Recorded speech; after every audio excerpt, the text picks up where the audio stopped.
Mental health can be a part of our everyday conversations, yet it's still often treated like a shameful topic. People suffer in silence, afraid to reach out because of the stigma attached to mental health issues.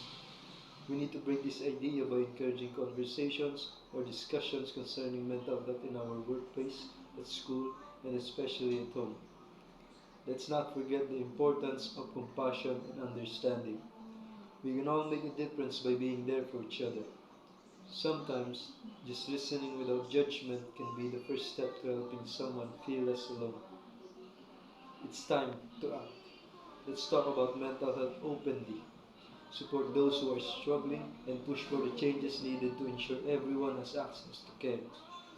By doing this, we can create a society where mental health is valued and people feel safe to seek help.